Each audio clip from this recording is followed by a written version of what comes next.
videolõunatund Nõmme raadios. Nii, tere maailm, sedapuhku jälle korraks Tallinnas. Muidu järgmine nädal jälle ei ole Tallinnas, vaid tuleb Muusse tagasi, vaid lihtsalt ma olen praegu sõidus poolel teel Muhu ja Rapla vahel. Sellepärast, et Raplas on Kuusiku lennuväli ja kui nüüd vähegi ilma peab, siis ma saaks täna õhtupoole Langevarjuga hüppama. Põhiprobleem muidugi on see, et see vihm ja nii edasi, ega see muidu ei sega. Aga just eriti selline uduvihma moodi asi on see, et kui sa hakkad taga hüppama, siis on see häda, et siis peksab need veetilgad näkku ja see on ütlemata vastik tunne. See on selline asi, nagu sulle oleks, ma ei tea, kas pandud liivapaberiga üle näo või midagi taolist. See on see probleem. Muidugi targemad ja kavalamad mehed hüppavad, siis panevad salli ette, aga mul kuna salli sükst ei ole, mida siduda, siis ma ootan ikka rohkem sükst ilma. Aga niisiis, seal vasakul pool on Muhu, paremal pool on Rapla, Raplast edasi on Kuusiku lennuväli ja Langevarjud. Nii, aga enne kui me siit siis jätkame, ma tuletan siis teile meelde, et kõigepealt on meil kõigilt vaatajatelt me palume märkida like, sellepärast me palume kommentaare ja kolmandaks me palume share'i ehk jagada. Ja meie eriline tänu väljaspool seda kuulub neile, kes meid toetavad. Ma igaks juhuks kordan seda sihukest lihtsat tõde, mis on võib-olla isegi kuidagi aimatav või see, aga ühesõnaga nii palju, kui meil siin raha kulub üldse kogu selle kaadervärgi peale siin, tegelikult on see kõik teie raha. Sellepärast, et mingisuguseid muid toetusi seal Kultuuriministeeriumist või ma ei tea kus kohal, neid lihtsalt elementaarselt ei ole. Me oleme otsast lõpuni eraettevõtte, erafirma ja iga kopikas, mis tuleb, läheb tingimata täie ette ja kui nüüd mingil määral peaks juhtuma nii, et raha üldse ei tule, siis ei tule üldse ka seda raadiot mitte. Nii et lähtudes sellest meie suuremad tänud teile me saame teha, mis on meie võit, antud juhul meie võit on võib-olla see, et see töö, mida me siin Nõmmel teeme, et see pakub meile endale huvi. Et meil on tore, et me saame rääkida, meil on igasuguseid asju, millest rääkida, mõelda ja nii edasi ja tänu sellele, et teisel pool olete teie, siis hakkab meil ka nagu võib-olla mõistus natuke paremini tööl. Aga jah, veel kord tähendab, meie rõõm ei ole mitte sissetulek, vaid meie rõõm on võimalus seda tööd teha, aga mis sissetulekusse puutub, siis ilma selle sissetulekuta tähendab, ühesõnaga siis on niimoodi, et läheb hullemini kui Tartu laenuhoiuühistuga. Need pullivennad olid ju ka niimoodi, et ega nad olid vahepeal ju meiega väga kõrvuti isegi siin Nõmme peaväljakul ja kus iganes, aga pullivennad ühesõnaga laenasid rahad välja, mingisuguse osa keevitasid kindlasti ka taskusse ja tulemus on see, et Tartu laenuhoiuühistu maksevõime on väiksem kui võlad, mis seal üleval on, kusjuures see summa, millest räägitakse, mida nad peaksid nagu maksma hakkama, on kuskil 70 miljoni ligi ja see, mis nende käsutuses praegu on kuskil 30, aga ega see jaguneb ka veel mitut moodi, sellepärast, et pangas on olemas nagu kahte sorti asjad, on olemas kapital ja on olemas hoiused, mis kapitali sisse ei kuulu ja mis on siuke mobiilne või likviidne tähendab vara, millega siis need Tartu mehed nüüd ongi hakkama saanud. Ja siin päevakene või 2 tagasi ma isegi kuulsin, et ERR-i uudistes jooksis see asi läbi, rahvast on kokku tulnud kuskil ligi 500 inimest, kuigi tegelikult neid, kellel mingisugused hoiused seal on ikkagi tuhandetes, kui ma eksiga, nüüd mul läheb viltu, kas 4000 või 40 000 üks kahest, aga igal juhul kohutavas koguses. Ja 500 inimest tulid ja juba registreerimise ajal läks seal sõnelemiseks ja rääkimiseks ja nii edasi. Aga ühesõnaga, meie ei taha olla nagu Tartu laenuhoiuühistu ja meie ei ole, sest kõik see, mis me kulutame ikkagi ainult selleks, et neid saateid teha, kuskile mujale seda raha siit ei lähe.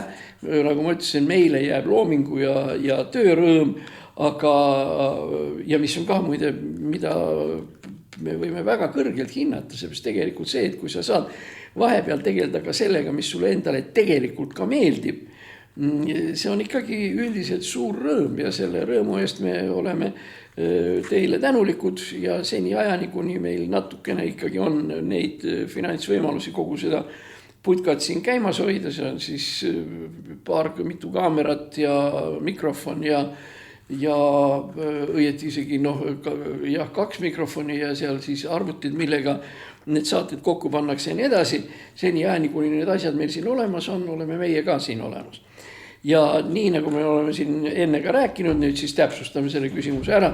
Tähendab kõigepealt need 4 küünalt, mis siin põlevad, on pärit advendiaegadest, mis tähendab seda, et detsembrist juulini, mis on juba 7 kuud, on meil siis advendile järgnenud aeg. Vahepeal olid siis jõulud, mis olid tähtis. Ja see suur küünal oli otsast peale ja jääb ikkagi üheks ja selleks samaks sümboliks, nimelt jaanipäevaks. Ja jaanipäeva küünal on siis siuke eriline suuremat sorti ja eks siis jälle, aga see tähendab seda, et juhtub täpselt nii, nagu me oleme enne ka nendest asjadest rääkinud, et meie see elukene kulgebki niimoodi, et jaanipäeva ja jõulude vahel. Nüüd siis huvitav tähendab meie need 4 küünalt, mis on nagu advendiküünlad, need jäävad siis põlema, kuni jõulud jälle tulema hakkavad ehk novembri lõpuni ja detsembri alguseni. Ja nimetatud 3 apelsini on seotud lavastusega Armastus 3 apelsini vastu, mis on tegelikult igasuguse improvisatsiooni sümbol, see lavastus. Ja nagu te näete, siin mul on sellised väikseid pabereid, et sellega ma olen ära märkinud need teemad, millest me räägime. Aga ega midagi meil ette kirjutatud ega kästudega ega mitte midagi ei ole. Improvisatsioon armastusest 3 apelsini vastu. See meenutus, nii. Aga kui ma nüüd siia Nõmme autobaasi, kus me asume, endisesse autobaasi sõitsin ja uudised jälle mängisid, ma ei mäleta ERR või kes see oli, siis meil on ikkagi mingisugune täiesti teema, mida nüüd raadiost tuleb, nagu ei tea mida, ei taha ropendada ka. Ega muust väga palju enam ei räägita, kui räägitakse presidendi valimistest. See on teema, millest me võiks ka omaette natuke rääkida, aga kõigepealt lihtsalt võib-olla see küsimus, et igaüks arvab, et kes peab president olema, küll on Helme ja küll on Herem ja küll on Ülle Madise ja küll neid nimesid tuleb veel ja veel ja veel, aga huvitav on see, et mitte keegi ei esita endale küsimust sellest, milleks seda presidenti üldse vaja on.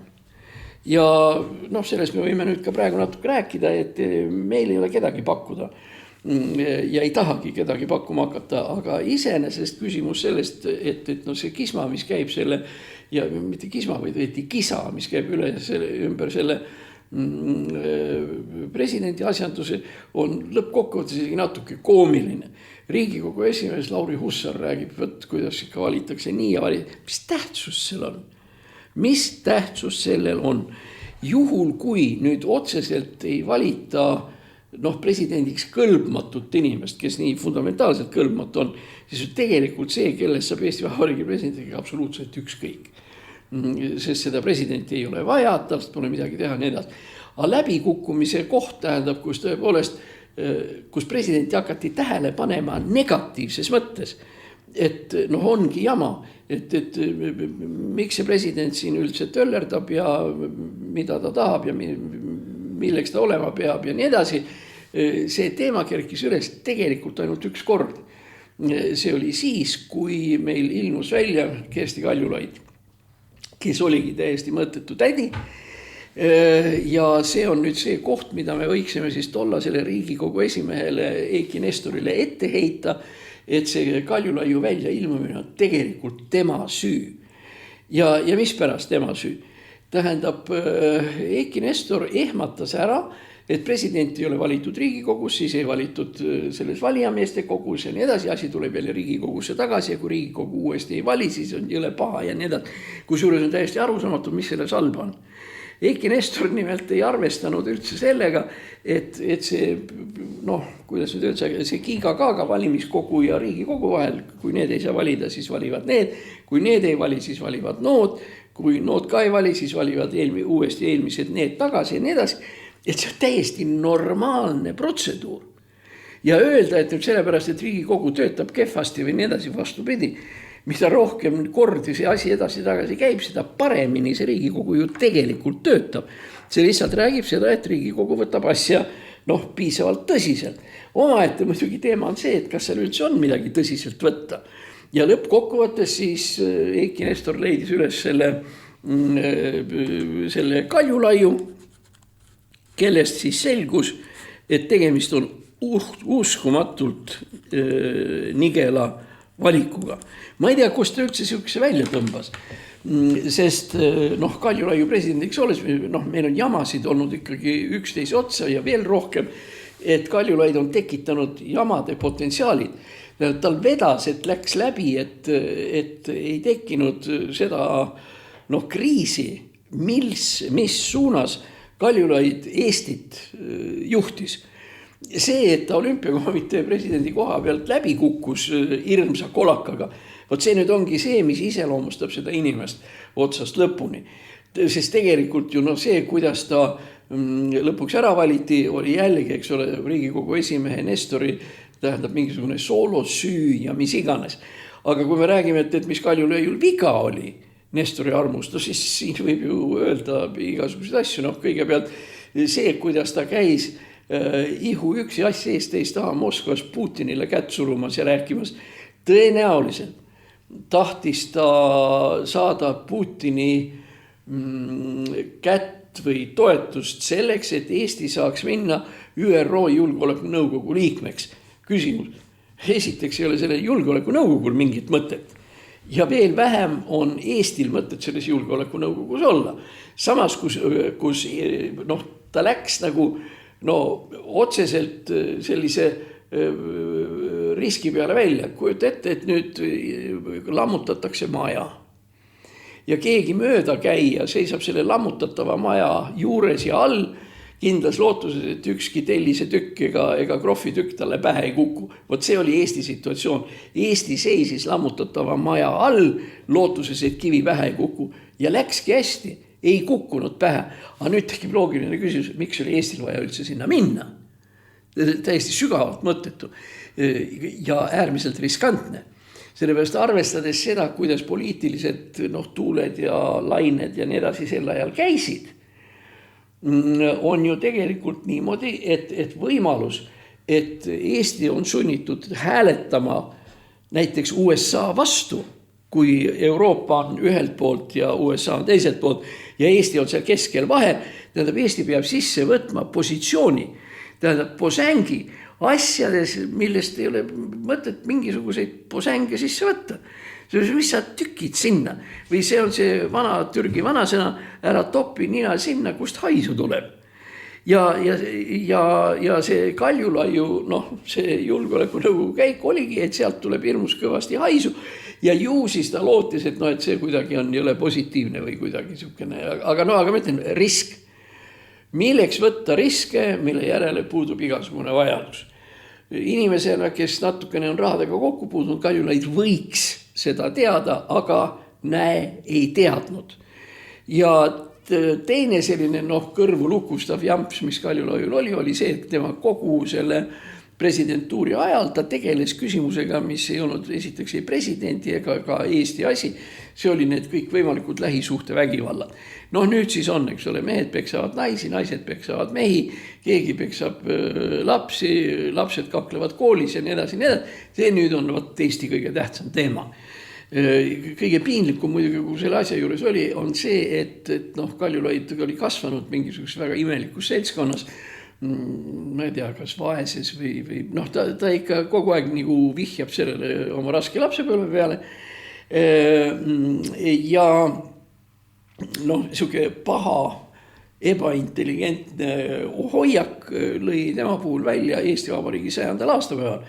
Eesti Vabariigi 100. aastapäeva tähistati presidendi vastuvõtuga Eesti Rahva Muuseumis, kus juures, iseenesest see oli juba omast kohast jabur. Tõsi, siin peab ütlema, et siin on Karise poisil ka nagu oma süü. Noh, tema Rahvamuuseumi direktorina, ta oleks võinud Kaljulai öelda, kuule tüdruk, et mõtle järele, et seda asja niimoodi ei tehta. Ja kui teha ikka korralik 100 aastapäeva tähistus, siis oleks pidanud seda tegema Estonia kontserdisaalis, kus tuli kokku esimesed riigikogud ja asutavad kogud ja nii edasi. Aga Eesti Rahva Muuseum, mis tegelikult arhitektuuriliselt meenutab meile kõigile eeskätt Eesti tuuma lennukite Tu-16 ja nii edasi baseerumist Tartust, millele Tartu oli kinni pannud. Ühesõnaga minna sinna venelaste või nõukogude tuuma lennukite mälestusmajja või kuidas oli iseenesest juba jabur idee. No Karis ei olnud varianti, Karis oli selle asjanduse direktor, aga tal oleks võinud ka jätkuda julgust või tarkust Kaljulai see. Noh, ja siis tuldi ja siis saabus siis sinna Kaljulai rahva rõivastes ja hakkas kõnet pidama, pidas kõnet kuskil 20 minutit ja nüüd on siis küsimus, millest Kaljulaid rääkis Eesti Vabariigi 100. sünnipäeval. Ta rääkis lähisuhte vägivallast. Reaalne tulemus oli see, et väga mitmed inimesed kas kõne ajal või pärast kõnet lihtsalt läksid minema. Sellepärast Kaljulai ju kätte ei saanud ju ometigi selle jama peale suruma hakata. Ja noh, kui meie sealt ära läksime niimoodi, et selg vastu seina, et keegi ei näeks, siis selgus, et pikki teisi seinu oli veel kuskil 7-8 abielupaari, kes ära läksid, sest vot niisugune on siis meil olnud see presidendikene. Nii et küsimus ikkagi sellest, et milleks seda vaja on, kui tal on võimalus käituda halvasti ja nii edasi. Noh, järelikult sel pole ilmselt tõenäoliselt mitte mingisugust mõtet. Nüüd, kui me mõtleme selle kohta, et vaata, tegelikult nii tulebki välja, et meil on iga presidendiga mingi jama olnud. Noh, eks ole, Päts on arusaadav, Päts mängis Eesti venelastele maha koos Laidoneriga. Noh, ühesõnaga, Päts lihtsalt reetis Eesti.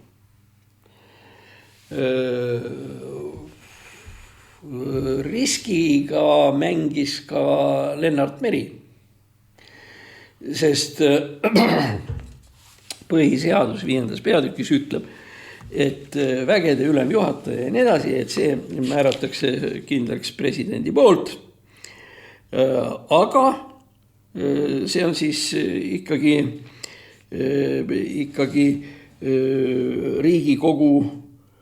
Riigikogu loal ja Riigikogu ettekäändel. Nii, siin on siis niisugune värk, et vägede juhataja, president määrab ja võtab maha Riigikogu nõusolek. Meri tegi siis sellise triki, et ta võttis maha vägede juhataja Johannes Kerdi, kellega tal olid mingisugused kanad kitkuda. Ja ta tegi seda sel hetkel või niimoodi, et selleks ajaks, kui oli Riigikogu kevadel maikuus laiali läinud. Ehk teiste sõnadega, ta tegi seda, milleks tal iseseisvalt tegemise õigust ei olnud. Ja ta nimetas uue kaitseväe juhataja, see oli siis admiral Kõutsi kuskil augusti lõpus, septembri algul. Ehk teiste sõnadega, meil oli siis vahemik juuli, august, kus ei olnud selge, kes meie vägesid juhatab. Tähendab, üks on maha võetud ebaseaduslikult, seega ta on ametis, ja teine on ametisse nimetatud ebaseaduslikult, seega ta ametis ei ole. Ja meil on nüüd siis 2 tükki seal. Ja mina ei tea, tähendab, me peame lihtsalt õnne tänama, et selle venelased meile kallale ei tunginud, kui meil Lennarti abiga oli vägede ülemjuhatajad olid puudu. Ja siis, kes seal formaalselt oli ka staabüle või keegi, kes neid vägesid nagu formaalselt juhatas, mind rahuldas selle asja seletusena ainult üks, tähendab üks kõrgemaid ohvitsere, kes meil üldse kunagi olnud on. Kunagi tuli kohvikus või õllesaalis sellest juttu ja ta ütles, et see oli selline huvitav asi, et see vägede juhataja kohusetäitja, kes siis tol korral oli, ma jätan selle nime igaks üks praegu nimetamata, mis me tagantjärele ikka siin hakkame susima. Tema juhatas vägesid nendel haruldastel hetkedel, kui ta oli enam-vähem kaine. aga neid hetki ei olnud teps mitte palju. Ja kõige hullem lugu on see, et selle mehe asetäitja ei saaks vägesid juhatada kohe mitte kuidagi lihtsalt oma madalama aukraadi tõttu, kas kolonel või kolonel-leitnant midagi sealt alt. Kaitsekriisi tekitas meri.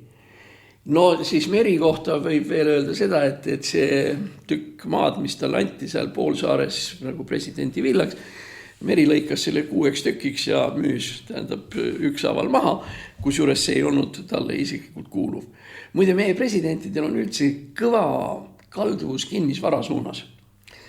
No Päts, eks ole, tema võttis praeguse Soome saatkonna maja ja muutis selle eraomandiks, eks ole. Meri lõikas siis maatükid endale, kuidas saab. No Rüütli trikk oli see, et ma ei teagi isegi, kuidas ta see Tallinna korteri värk käis, seal olid mingisugused ka imelikud suseldamised, aga ta lihtsalt lõikas endale Natura alalt pöide külje all ühe maatükki, mida ei tohtinud üldse milleks kasutada, ehitas oma majakese siis sinna.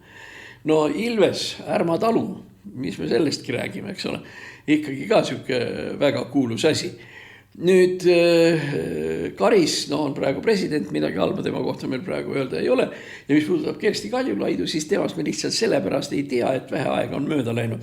Ja ma arvan, et kunagi, kui selgub, et Kersti Kaljulaid oligi aus ja ei olegi midagi pahasti teinud, no siis on hästi. Aga kui me 5 presidendist saame endale ühe ausa, no siis tekib küsimus, kas meil on vaja järgmist 6., 7., 8., kus tõenäosus, et sealt tuleb mingisugune käik, on äärmiselt suur. Kaljulaiu eripära, nagu ma ütlesin, ei ole mitte selles, et oleks mingisugust kinnisvaraga sahkerdanud või midagi, vaid oli lihtsalt see, et ta tegi piisavalt jämedaid poliitilisi vigu. Nüüd võt, et eks ole, et Ülle Madise oleks tore ja nii edasi. Ja ongi tore, väga tore ja tark inimene. Selles mõttes nagu vastab enam-vähem nagu nendele kriteeriumidele, mis esitatakse, on see, et on olemas üks asi, mis mul praegu tegelikult kogu aeg nagu närvidele on see, et president peab olema selline sirge seljaga ja siuke uhke sirge seljaga, nagu oli Arnold Rüütel. Ja selle peale ma ütlen, kallid sõbrad, kas te ikka teate, kas Rüütel oli sirge seljaga või vastupidi, oli ta nii kössis ja kühmus, kui üldse olla saab. Ja minu jaoks, kuna ma olen selle asjaga olnud isiklikult väga palju seotud, on see koht, mis nagu lõikab noaga, on see, et või õige väljend on vist lõikab nagu Grace Saega, see on Hugo Raudsepa Mikku Märdis on see väljend olemas. Nii, 16. novembril võttis Eesti vastu suveräänsusdeklaratsiooni, millega ta deklareeris, et Eesti seadused on ülemad kui Moskva omad. Seal oli veel mingi paar asja, aga see oli siis nüüd nagu see Kuna ma olen selle kirjutaja üks olnud, üks 2, teine Ignar Fjuk, siis seal oli veel üks koht, mille peale ma ei mõelnud, aga mis kukkus väga hästi välja.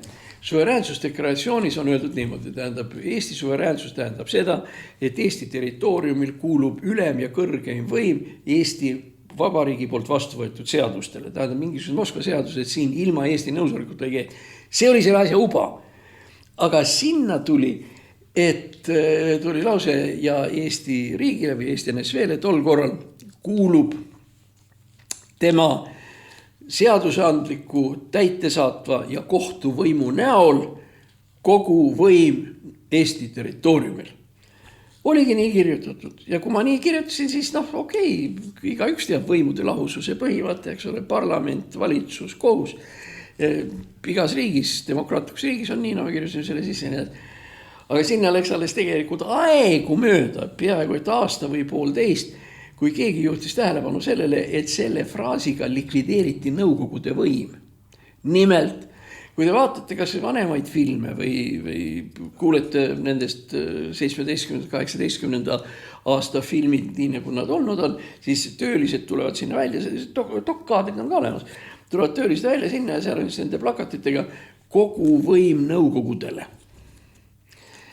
Ja kui me nüüd ütleme, et kogu võim ei kuulu nõukogudele, vaid kuulub seadusandliku, täitevkorraldava ja kohtuvõimu näol teostatakse Eesti kõrgemat võimu, no siis see tähendab, et nõukogud ei kehti ja nõukogud ei tööta. Ja ma ütlen, ma ei kirjutanud, ma ei hakkagi ennast ülemäära targaks tegema, ma ei mõelnud sellele, kui ma niimoodi kirjutasin, siis see oli lihtsalt automaatne reflektoorne fraas. Ja muide sellel ongi nõukogude võimu üks kõige selliseid hullemaid omadusi ongi see, et diktatuur kehtib siis, kui kõik need võimud, kohtu, seadusandlik ja täitekorraldav võim kuuluvad ühte ja samasse kohta või on seotud ühe ja sama organiga. No Marx ja Lenin ja nii edasi tõid selle eeskujuks, võtta, et see ei ole hea, kui niimoodi on, tõid Pariisi kommuuni 1871, kus Pariisi kommuun ehk kogukonna omavalitsus teostas seadusandlik seda ja seda võimu. Ja Lenini tähendab see suur idee, et selline peabki üks proletaarne nõukogude võim olema. Ja tema võttis eeskujuks ühe sihukese ajaloolise sündmuse, millest me väga palju ei tea. See oli Ivanovo, mis on Moskva külje all hästi suur tekstiilikompleks, sama suur, ütleme, kui Tartu linn, eks ole, ka oma territooriumilt ja nii edasi. Kui Ivanova tekstiilitöölised 1905-1906 aasta revolutsiooni käigus võtsid võimu üle, tähendab töölised ise kehtestasid, nad lõid kõik need peremehed ja meistrid ja kõik löödi minema, töölised võtsid selle võimu üle ja hakkasid teostama täielikku kontrolli. Nad kontrollisid seda vabriku territooriumit, nad kontrollisid linna, nad kontrollisid kasarmuid, kus töölised elasid ja nii edasi. Ja nad ise võtsid seadusi vastu, ise viisid need seadused ellu ja kes neid seadusi rikkus, need anti kohtu alla sellele samale nõukogule. Ja see on siis nagu Lenini järgi koopia sellest Pariisi kommuunist. Aga me saame väga hästi aru, et kui kõik need asjad on ühes kohas koos, siis diktatuur on aja küsimus või õieti diktatuur algabki kohe peal. Me võtsime vastu seaduse ja me ise jälgime ja ise viime selle seaduse ellu. Ja kes ei ole, siis ja nii edasi. Nii et ütleme, suveräänsusdeklaratsiooni see teine poolkogematu juhtunud ots oli see, et kogu võim nõukogudele likvideeriti ära.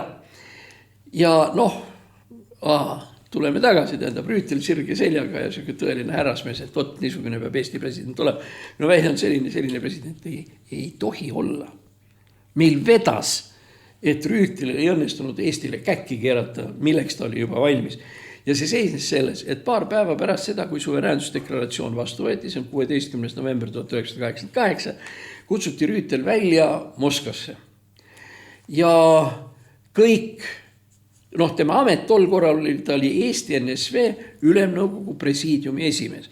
Ja kõikide liiduvabariikide presiidiumide esimehed olid NSV liidu ülemnõukogu presiidiumi liikmed ex officio, ameti järgi. Ja Rüütel, kui üks oli liige, kutsuti sinna välja ja seal siis hakkasid seal peale Gorbatšov oli esimees ja seal siis hakati Rüütlit noomima, et see, mis sa teed, ei ole ikka ilus ja see lagundab nõukogude võime ja nii edasi, mis kõik on õige. Ja nüüd siis viimasena sai sõna Rüütel ja nüüd ta ütles mingisuguse fraasi, mis on ütleme meie jaoks sihukese saatusliku tähendusega ja meil vedas, et Moskvas lihtsalt tähed pöörasid teistmoodi, ehk nagu venelased ütlevad, kaartid kukkusid teistmoodi, vaatamata sellele, mis Rüütel tegi.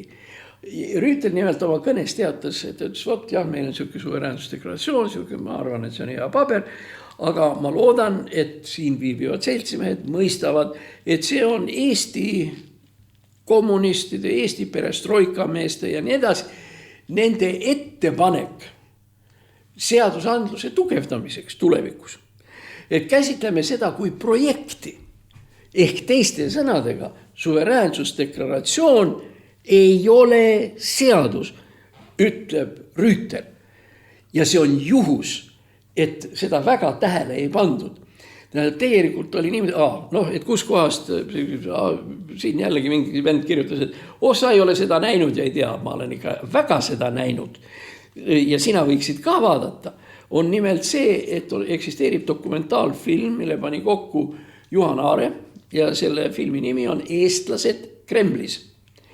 ja kuskil 28, 27, 28, 29, kuskil nende minutite juures on olemas dokumentaalkaadrid sellest, mida Rüütel, kuidas teda seal sõimatakse ja kuidas ta annab üles või loobub Eesti NSV suveräänsusest.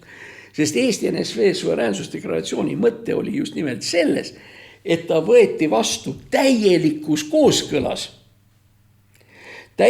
kooskõlas NSV Liidu konstitutsiooniga, kus oli ka öeldud, et võt seda dokument Eesti NSV võtab, hääletati Ülemnõukogus, hääled olid pluss 61-40 vastu või õieti rohkem, seal 61, ei, see oli üks teine dokument. No ühesõnaga, seal oli kuskil vahekord 70-40 vastu või midagi, selle peast Ülemnõukogu Eesti oma oli mahult oluliselt või liikmete arvult oluliselt suurem.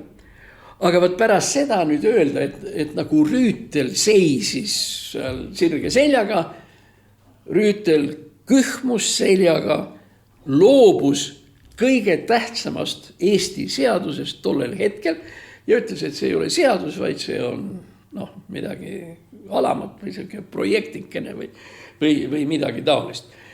Ega sellega nüüd see asi päriselt nüüd ka ei lõppenud.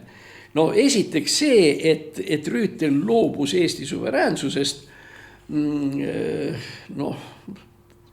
aastat hiljem, 3 aastat hiljem NSV Liidu Teaduste Akadeemia Riigiõiguse Instituudi direktor akadeemik Kudrjavtsev oli siis, ja me olime taga õiguskomisjonis tolles NSV Liidu Ülemnõukogus, mis juba oli 91-92. See asi tuli jutuks. Ja siis seesama Moskva akadeemik Kudrjavtsev ütles, et te peate õnne tänama, et need jobud, kes istusid Ülemnõukogu presiidiumis seal Rüütli juures, et need ei mõistnud ja ei pannud tähele, mida see Rüütli lause või mida see tegelikult tähendab.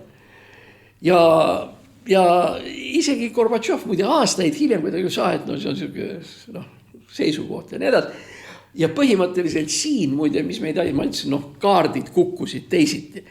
Kaardid kukkusid teisiti selles mõttes, et need suured šefid seal Ülemnõukogu presiidiumis Moskvas ei võtnud Rüütlit tõsiselt. Ütles, mis ütles, eks ole, ütles ja see läks, sest nende jaoks oli tähtis see klistiiri tegemine Eesti NSV esindajal, oligi kõik.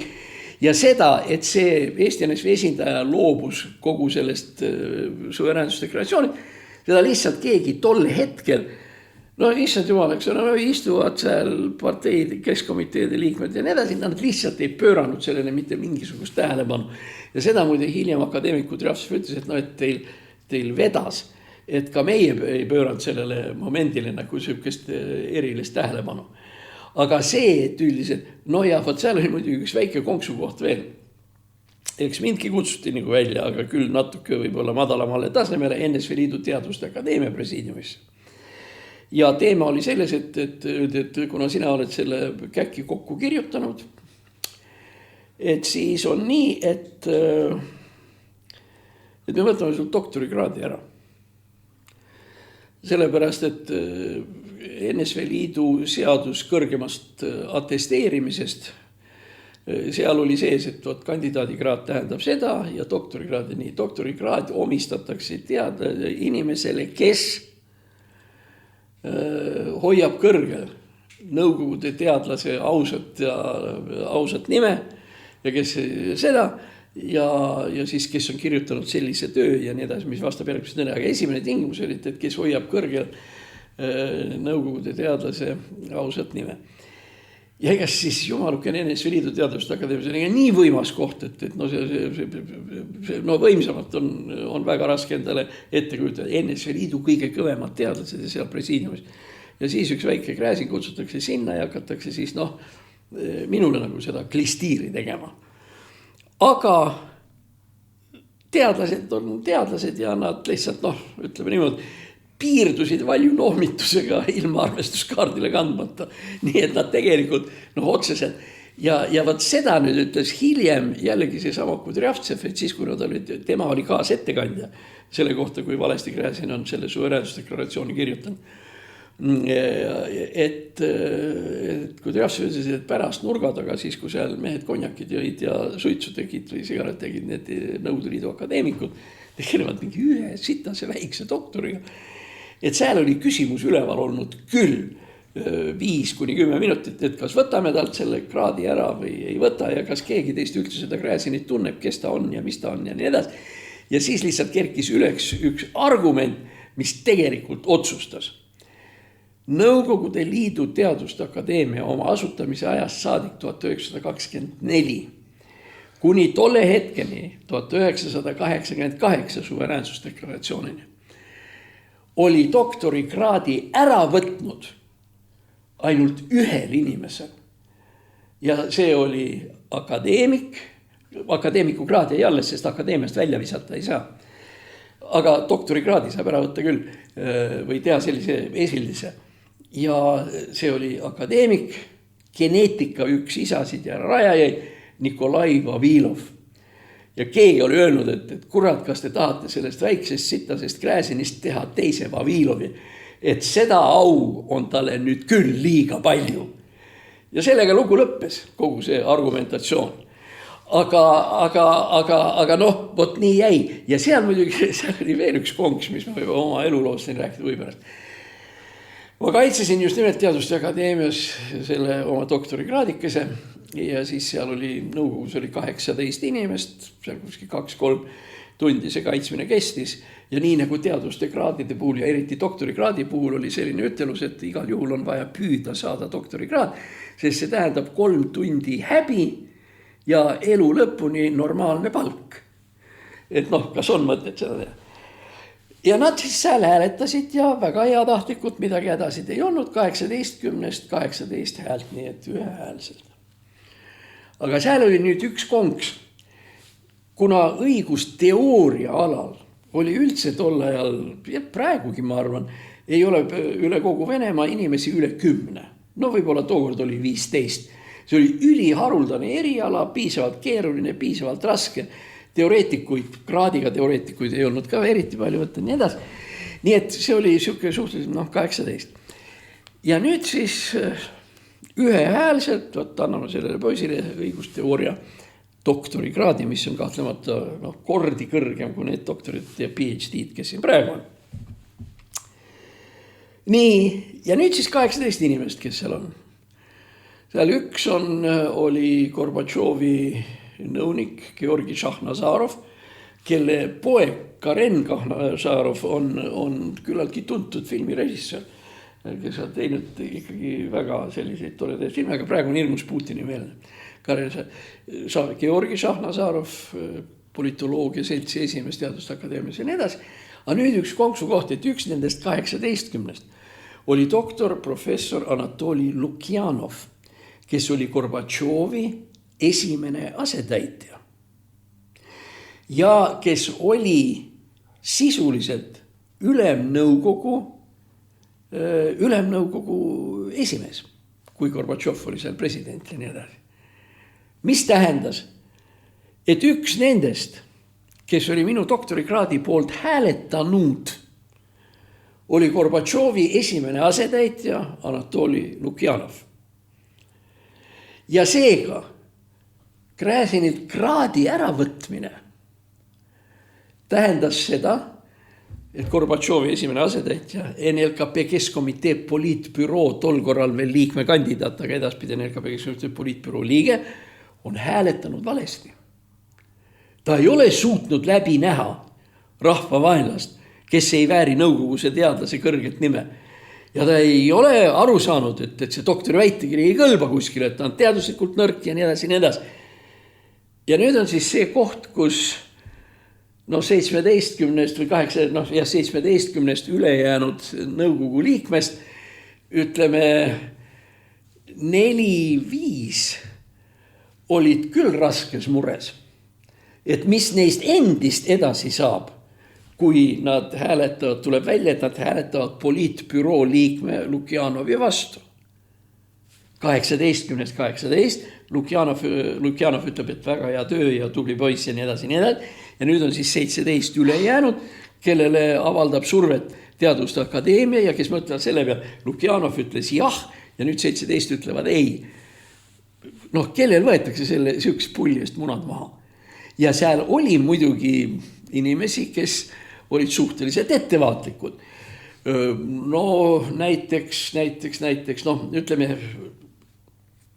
suur instituut ja seal on erinevad sektorid ja ühele sektorile anti siis mu väitekiri lugeda, et noh, kõlbab ei kõlba ja nii edasi. Ja see üks sektor oli õigus poliitiliste õpetuste ja poliitilise filosoofia sektor.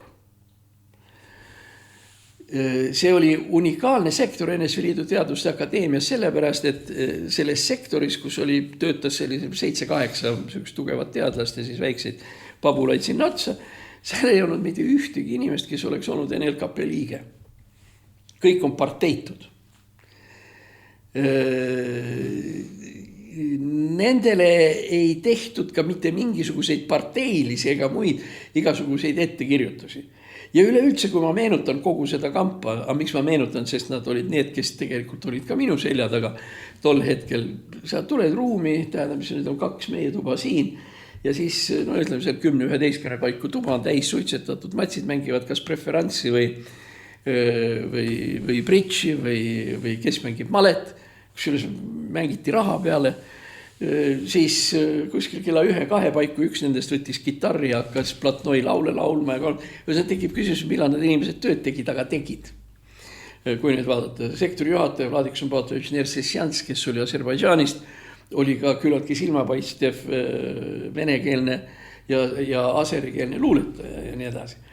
Üks Leonid Solomonovitš Mamut, tema poeg on väga tähtis, sellepärast, et tema on Moskva kõige suurema Alfa Panga president ja multimiljonär ja nii edasi. Nii et see oli selles mõttes väga huvitav seltskond ja väga huvitav kamp, kes võttis filosoofiat tõsiselt ja kes tegelikult said ka tegelikult aru, mida see suveräänsusdeklaratsioon Moskvale tähendab, mis hakkab edasi minema, varem või hiljem eestlased lähevad Nõukogude Liidust ära ja nii edasi. See kõik oli siuke värk okei ja nii edasi. Kusjuures nendesse meestesse, doktorid ja kes nad olid seal kõik, suhtuti ka teataval määral sellise ettevaatusega, sellepärast, et Moskva Teaduste Akadeemiasse ju aeg-ajalt tulid ju delegatsioonid seal kas Prantsusmaalt või USA-st või nii edasi ja kui siis räägiti, et Nõukogude õigusteadus on kõik puha kommunistlik ja ainult parteiline ja nii edasi, siis selles sektoris neid mehi oli huvitav näidata, sellepärast esiteks nad kõik rääkisid keeli. Tähendab, põhimõtteliselt ka nende omavaheline suhtluskeel oli sageli oli prantsuse keel, mõned nooremad poisid rääkisid inglise keel, aga prantsuse keel, saksa keel, nii edasi, tähendab, neid sai välismaalastele näidata. Ja teine väga oluline punkt oli see, et nii palju kui mina neid teadsin ja edasi, seal ei olnud mitte ühtegi inimest esiteks, kes oleks olnud komparteis, aga seal ei olnud ka mitte ühtegi inimest, kes poleks olnud juut. Ehk teiste sõnadega sai näidata parteitud juuti, vot siin on tema kirjutatud raamatut ja väljapaistev ja nii edasi. Nii et selles mõttes olid nad siuke, omaette selline vitriin sellele osakonnale või sellele instituudile. Ja nendega oli lihtsalt niimoodi, et kui jälle oli teada, et USA kongressmenid või keegi tulevad, neid hoiatati päev ette, et pange nüüd valge särk puhas selge ja pange lips ette ja nii edasi, et nüüd hakatakse Ameerika nendega rääkima. Nii et selles mõttes nad olid nagu mehed, keda hoiti pilpa peal. Ja nemad olid selle minu väitekirja, ütleme siukese oponeeriv või retsenseeriv asutus. NSV Liidu Teaduste Akadeemia, poliitilise filosoofia sektor. Ja ega neile ju ka see variant väga ei meeldinud, kui keegi hakkas minu kraadi kallale tulema, seepärast nemad olid ju ka seda toetanud. Lukjanovi vastu ei saanud minna, need ka ei olnud nõus. Ja need olid need, keda ütleme, Teaduste Akadeemia välisosakond ja neid pidi hoidma. Sellepärast, et ei saanud lihtsalt seda pulli lubada, et nüüd parteitu juut läheb instituudist minema. Oota siis nüüd seda kismat, mis võib Ameerika hääles või kurat teab kus kohas tulla. Nii et selles mõttes nad olid kuidagi nagu sellised, nende peale vaadati nagu kergelt viltu, aga samal ajal ka kuidagi väga heatahtlikult, seda enam, et nad Teaduste Akadeemia selles Teaduste Akadeemia erinevate sektorite turniiritabelites ja noh, nemad olid preferentsi turniiride sellised lakkamatud võitjad. Sest nii on. Nii et võt niisugune lugu. Aga miks ma hakkasin seda rääkima? See näitab seda, et see sama suveräänsusdeklaratsioon oli oluline ja et see tema see läbiminek või nii edasi oli noh, kuidas nüüd öelda, sinkavonkaline. Ja selle sinkavonkalise läbikäigu ajal või selle ajal oli Rüütel see, kes Eesti esindajana ütles selle suveräänsusdeklaratsiooni üles, et tegemist on mingi projekti või mingisuguse muu niisuguse asjaga. Ja mis nüüd minusse seal juures puutub, need sõimamised ja värgid ja nii edasi, siis ma ütleksin nii, et mina nüüd küll ära ei ehmatanud, mitte sellepärast, et ma oleks julge olnud, vaid siin Eestis võib-olla oli tõesti selline paha tunne, et noh, kurat, nüüd tuleb jama ja nii edasi, aga noh, on läinud, et suveräänsus ja nii edasi, nii edasi. Aga juba Moskvas olles ma sain väga hästi aru, et üldiselt mind ei ähvarda mitte miski. Kraadi ära võtta ei saa, Teaduste Akadeemia nagu vaatab seal alla peale, instituudis mingisugust pahandust minuga väga teha ei saa, seepärast minu taga on see mitte-kommunist juutide sektor. Lisaks sellele on veel mingisugused sellised teadlased, värgid, Moskva dissidendid ja nii edasi. Et ma mõtlesin, et hea küll, et kõige hullem, mis üldse tegelikult saab olla, mis saab tegelikult kõige hullem olla, on see, et nad teevad mulle ütelda noomituse või karistuse parteilises liinis. Ma olen partei liige. Et siis partei liikme arvestuskaardile, vali noomitus. Selle ei saa. Pluss, mis oli ka võimalik ja mingil määral leidis, et lihtsalt kutsutakse jälle kuskile välja ja sõimatakse läbi ja oodatakse, tähendab, kuni ma värisema hakkan. Aga kui juba üks kord hakkas näiteks tolle sama instituudi direktor või Teaduste Akadeemia hakkas sõimama, siis oli ju tegelikult selge, et mitte midagi ei juhtu. Sellepärast, et kui nad tahavad midagi seal tõesti ära võtta ja teha ja nii edasi, kas seda Vavilovi lugu ma kuulsin ju hiljem, et siis sellisel juhul ei sõimata. Kui nii, siis nii. Ja võib-olla oli see üks põhjusi, miks üldse selleks sõimamiseks nagu läks, oli ka erinevalt jällegi sellest Rüütli argpükslikust positsioonist oli see, et see isegi ei olnud mõeldud selleks, et mind nüüd kahvatama panna, vaid see oli mõeldud selleks, et hoiatada kõik võimalikke teistest liidu vabariikidest samasugust sammu astumast. Et vaadake, et võt seal Eestis tehti, seal niisugune värk ja nii edasi. Ja selles mõttes oli muidugi see Rüütli, ütleme, et see ei ole seadus ega midagi ja nii edasi, oli selles mõttes mingil määral ka Gorbatšovile vastumeelne. See on see põhjus, miks Gorbatšov Rüütlit ja neid tegelikult ei sallinud kraadi pealt. Sest kui Gorbatšovi idee Rüütli läbisõimamisel oli see, et teised ülemnõukogu presiidiumide esimehed ei hakkaks siukest pulli tegema, nagu meil see suveräänsusdeklaratsioon on. Sellel on mõte ainult siis, kui see on seadus. Aga kui see on just väike projektikene ja värgid nii edasi, projektikesi hakkavad kasahhid ja turkmeenid ja tadžikid ka kirjutama. Nii et selles mõttes, ütleme niimoodi, et Rüütel mitte ainult ei käitunud, ütleme nii sügavalt ebasoliidselt, vaid ta tegelikult kaudselt. Ja vaat see nüüd ongi see, et teda ei võetud ka Moskvas tõsiselt, et ta ei jaganud ära, mis on kogu selle kammajaa mõte. Sest Gorbatšovi oli siis kurat, sitta ka, mitte mingit tähtsust. Ma ütlen veel kord, Gräzin, doktoreid oli tükki 10-15 üle selle 1-15, lisaks sellele Teaduste Akadeemiat värgid, Gorbatšov ju ei teadnud sellest Gräzinist või sellest, ta ei teadnud mitte midagi. Ja järelikult, kui see Gorbatšovi poolne see sõim ja nii edasi tuli individuaalselt, siis seal selle käsu sai ta nüüd küll anda akadeemik Aleksandrovile, tol korral, kes oli akadeemik president, et klaarige see asi ära selle kutiga, kes selle kirjutas. Aga see klaarimine kindlasti ei tähendanud Gorbatšovi seisuga kraadide äravõtmist või töölt vallandamist või midagi taolist. Me oleme sellest muidugi Gorbatšoviga hiljem rääkinud, isegi pärast seda, kui Gorbatšov oli Ameerikas ja me kohtusime Michigani osariigis, kus ta esines selle, siis see lugu tuli jälle ja nii edasi. Ja sealt oli võimalik aru saada, tähendab, kus ta ütles, et tegelikult ikkagi see suveräänsusdeklaratsioon oli nüüd see esimene asi, mis pani kivid veerema.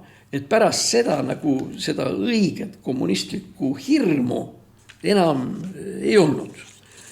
Vot niisugune värk. Aga miks me hakkasime sellest rääkima? Sest me hakkasime rääkima presidendist. Me hakkasime rääkima presidendist, keda Eestil tegelikult vaja üldse ei ole. Pärast seda, kui ühesõnaga ütleme niimoodi, esimeses Eesti Vabariigis omal ajal presidendi ametit ei olnud. Oli riigivanem, kelleks oli siis meie mõistes Riigikogu esimees. Ja see presidendi institutsiooni tekkimine oli tegelikult seotud kahe väga sellise konkreetse asjaoluga. Esimene asi oli see, et kogu tendents Euroopas 28, 29, 30 oli diktatuuri suunas. Ehk ainuvõimalike, tähendab selliste riigijuhtide suunas. No, võtame nüüd erinevatest aastatest, aga ütleme 29, 35, kes tulid võimule, eks ole, Hitler, Mussolini, Poolas Pilsudski, siis Ulmanis Läti, Smetona Leedu, siis admiral Horthy Ungaris, siuke väga, Georg VI, kes oli väga sellise fašistliku orientatsiooniga, nii edasi. Tegelikult võib olla, nii et ühesõnaga see, et kuskil tekib soolo, ei olnud ebatavaline. Nii oligi. Mis teha? Nii oligi. Ja nii et see oli siuke mingil määral üldine tendents, ja story oli see, et demokraatiad on ennast ammendanud. Saksamaal oli ju Weimari vabariik, kus oli tegelikult, me räägime inflatsioonidest 3-kohalistes numbrites ja lõppkokkuvõttes oli kuskil 500% inflatsiooni ja nii edasi. Nii et ühesõnaga igal pool oli see Itaalias sama asi, kus oli töötute protsent üle 20 ja mis iganes. Et oligi tol ajal selline eurooplaste arusaam ja mõtlemine, et selle parlamentliku demokraatiaga kaugele ei sõida. See oli üldine. Ja Eestile sellele üldisele lisandusid veel permanentsed valitsuskriisid, mis olid seotud muide suuresti ka marga kursi langemisega, devalveerumisega, siis kõik võimalikud majandusettevõtlused, majandustoed, mis ei andnud reaalselt majanduslikku kasvu ja nii edasi. Ma siin lihtsalt märkisin, muide siis tekkiski see idee või see lause, kus räägiti lehma kauplemisest. Aga tähendab, siin ma lihtsalt loen kiiresti aastatel 27, 28 Jaan Tõnisson, 28, 29, 1 aastat, Rei 7 kuud, 29, 32 Teemant 5 kuud, 32 algusest ja lõpust Einpund ehk Eenpalu 3 kuud, 38 Päts 6 kuud, 32, 33 Päts 6 kuud, 33 Tõnisson 5 kuud, 34 Päts 3 kuud ja nii edasi. Ehk teiste sõnadega Eestis ei olnudki ühtegi stabiilset võimukeset või nii edasi. Ja siis käidi välja idee, et nüüd on vaja tekitada president. Ja presidendil olid siis järgmised 38. aastal, presidendil olid siis dekreedi õigus anda korraldusi, vabalt oma äranägemise järgi parlament laiali saata, vetostada mingisugune asi, kaitseväe juhatamine, ise määras riigivanem nii peaministri kui ka valitsuse.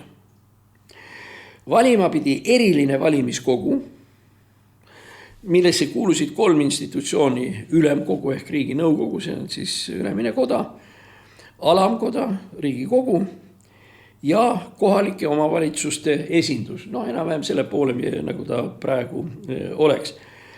Ja kui nüüd ülemkoda, alamkoda ja kohalikud omavalitsused esitavad ühe ja sama kandidaadi, Pätsi, siis sellisel juhul valimisi ei toimu. Ja nii oligi. Selle asja tegelikult, kui me arvestame seda, et pärast riigipööret Päts tegelikult kontrollis kõike, kaasa arvatud ka ajakirjandust, kunsti ja nii edasi läbi riigi propagandatalituse ja kus inimeste ajud olid nii pestud, kui pesta andis, oli täiesti selge, et kui ta saaks nüüd kätte, kusjuures seal ei tule üldse midagi hääletada, vaid lihtsalt see ülemkoda, alamkoda ja kohalike omavalitsused, nii, kui nad esitavad ühe ja sama kandidaadi Pätsi, siis sellisel juhul valimised jäävad üldse ära. President valitakse 6 aastaks. 6 aastaks, Pätsikene sai siis istuda 2,5 aastat ja sellega lugu lõppes. Nii tekkis see presidendi värk. Kui me nüüd hakkame vaatama, me nüüd ei hakka üldse seda enam vaatama. Sellepärast, et meil on veel palju saateid ees ja küll me räägime. Aga fakt on see, et täpselt, nii kui sa raadio keerad, siis sealt tuleb nagu virtsapangest. Ja võt, see on ikkagi presidendi kandidaat ja too on kandidaat ja see on ikka nii, nagu muud maailmas ei olekski. Tegelikult me saame ju kõik aru ka Nõmme raadio kuulajad, et oluliselt tähtsam kui Eesti presidendi valimine ja otsimine on näiteks kindlasti ka huvitavam, haaravam, meie seisukohalt tähtsam on maailma meistrivõistlused jalgpallis. Sel lihtsal põhjusel, et me küll finaali ei lähe, sinna lähevad tõenäoliselt prantslased. Aga nende meistrivõistluste puhul on huvitav see, et on mingisugused asjad, mis on muutunud jalgpallis ja mis tegelikult muutuvad siis ka meie jalgpallis. Esiteks, USA-s toimuvate meistrivõistluste meeskondade arv on uskumatult suur, 48. Teine asi, mida me näeme ja mida me mingil määral ärevusega ka vaatame, seepärast see puudutab ka Eesti jalgpalli mõningaid probleeme, on see, et jalgpall on muutunud oluliselt jõulisemaks. Ikkagi, ja nüüd, kus eriti me näeme ju neid kordusi ja värk, ikka seda, kus särgist tõmmatakse ja seda tuleb ikka üsna tihti ette. Ja siin üleeile kuskil, mis ma vaatasin, kus üks mees tuleb siis, seal on üks palliga mees, õieti kõnnib, ei jookse ja tagant tuleb vastane ja tõmbab siis käe niimoodi ümber kõri ja mitte midagi ei juhtu. Vot see nüüd on siis uus jalgpall ja juhul, kui need reeglid jäävad kehtima üle kogu maailma jalgpalli, siis ma arvan, et ka Eesti jalgpallimängud hakkavad muutuma teistsugusteks. Meil ju oli muide ju probleem siin noorte jalgpalluritega meeskond Legion, kus oli tegemist ikkagi küllaltki sellise, meie mõistes toore mänguga, kuigi noorte poistega ja nii edasi. Ühesõnaga, see on siis nüüd tendents, miks meile maailma meistrivõistlused ei ole mitte ainult huvitavad, vaid on ka tähtsad. Ja kolmas siuke huvitav asi, jällegi, mis võib meid mõjutada ühes või teises suunas, on tekkinud selline fenomen jalgpallis nagu joogipaus. See tähendab, et poolaja keskel tehakse minutiline või 2-minutiline joogipaus, mis tegelikult, muidugi, eks joomine ole ka tähtis, aga ikkagi rohkem see on see, antakse, ütleme, ilma välise kontrollita ja ilma ajasurvete antakse treeneritele võimalus instrueerida oma meeskondi paari minuti jooksul. Seepärast, kui seniajani oli ju niimoodi, et ainus kord, kus esiteks treener sai muidugi karjuda kogu aeg, aga kui ta väga mölises, siis tekkis ka punane kaart. Võib-olla, mis tähendas ühe mängija väljakult ära toomist. Aga ta sai karjuda, et sina võtta vasakule, sina tule alla ja poisid nüüd taha ja nüüd alla ja nii edasi. See oli see, mis ta teha sai. Pluss ta sai instrueerida ja tõepoolest me räägime, kuidas ta seletas ikka nii ja naa igasugused treenerid ärid. Kui oli vahetus, siis see Mats, kelle ta sisse vahetas, siis see on alati natuke koomiline olnud, et see Mats, kelle ta sisse vahetas, oli nüüd instrueeritud, ütleme, jalgpalliakadeemia kõige kõrgemal tasemel. Treeneril oli ju võimalus talle rääkida nii palju, kui ta tahtis, aga konksu koht oli see, et seda suurt tarkust ülejäänud 10 meest ju ei saanud. Ja palju see üks edasi-tagasi jooks ja treeneri tarkust jõudis kellelegi rääkida. Aga nüüd tekkis, ja muide mulle isegi tundub, et selles on nagu midagi sümpaatset, tekkis joogipausi nimeline asi, no mis on siis ka nagu mitut moodi. Eks seda nüüd nad küll ei räägi, aga ma arvan, võt ei ole, ma ei vaadanud Ameerika televisiooni, mul lihtsalt on seal 30 kanali hulgas Ameerika omasid muhus ei ole. Ja siin ma veel ei ole jõudnud teleka juurde. Kas ameeriklased kasutavad nüüd seda pausi ka selleks, esiteks, et joogipaus on mõttekas, on arusaadav, kui ikkagi seal mängitakse 35-40 kraadi sooja, ongi nii ja tähendab selliseid asju on paar korda olnud, kus mehed lihtsalt minestavad ära, ei saa. Aga arvestades Ameerika televisiooni sealt tähtsust ja traditsioone ja kas muid selliseid, mul on tunne, et need 1,5-2 minutit on tegelikult reklaamipaus. Ja võib üldiselt eeldada, et kuna neid reklaamipause on siis ju tegelikult ainult mängu eel ja mängu lõpus ja 2 tükki seal keskel, et siis neid pause ei saa olla väga palju. Ja kui neid ei saa olla väga palju, siis Ameerika jalgpalliföderatsioon keevitab endale sealt iga väga korralikud rahad. Kui see on see sama asi, mida Ameerika jalgpalli või see käsijalgpall või kuidas seda nüüd nimetatakse, see uuel aastal kõik need Orange Bowl ja Cotton Bowl ja mis nad seal kõik on, 1., 2., 3. jaanuar nii edasi, seal on ju niimoodi, et seal sekund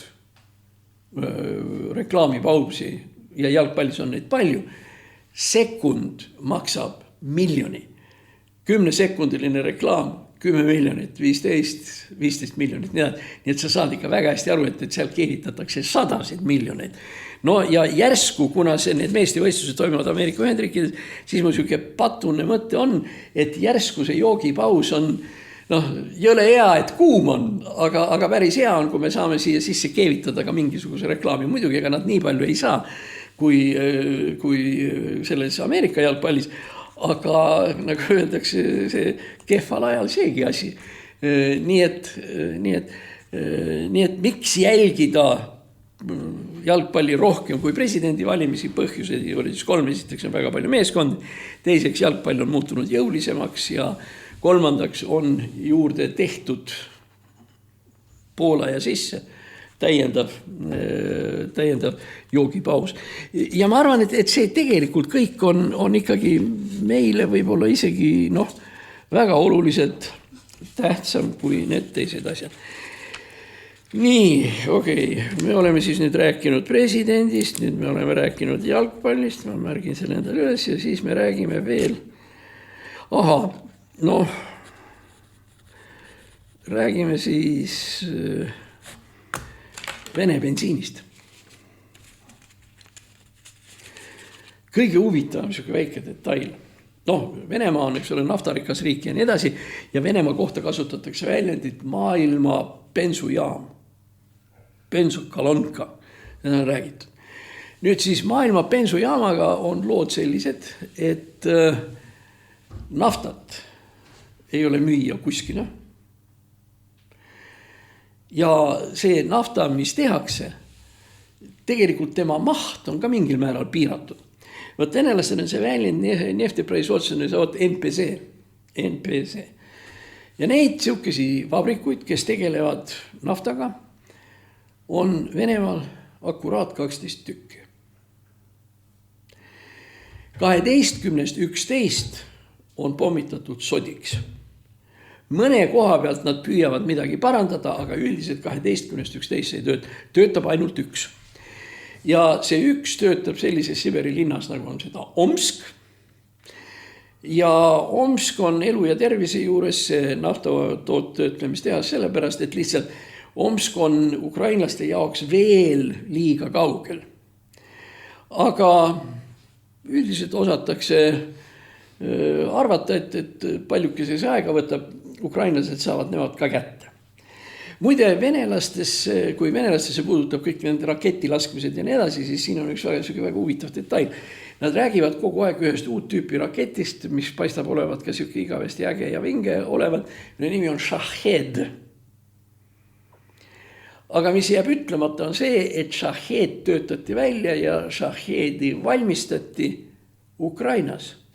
Selline tähtis vabrik oli nagu Južmaš. Južnõi mašinastроительный zavod. Ehk siis Shahedid, mis on peaaegu ainsana enam-vähem sellised arvestatavad Vene relvastuses, no nende asi on nüüd kopeerida või plagieerida või kuidagi teha kuidagi see asi nii, et ta oleks samasugune nagu ta oli Ukrainast, kus juures muide, ega Ukrainal oli selle Shahediga ju ka niimoodi, et Ukrainas toodetud Shahedidel seal oli üks komponent, mis oli väga tähtis ja see oli seotud Prantsusmaaga, kus teatavad, ütleme, pooljuhid ja kiibid ja nii edasi olid Prantsusmaa toode. Ja neid anti ja müüdi Nõukogude Liidule teatavatel tingimustel, niimoodi, et see ei kujutaks endast ohtu NATO riikidele. No nüüd siis tulevad need vidinad-pudinad Hiinast. Aga ega Hiina on ka niisuguse kergelt sappise olekuga. Hiinale Vene sõda tegelikult ju sobib. Sellepärast, et sellisel juhul on Hiina kaubad ja sealhulgas nafta ja kõik odavamad ja Hiina saab nad ka odavalt kätte. Võitev Venemaa Hiinale tegelikult ei sobi.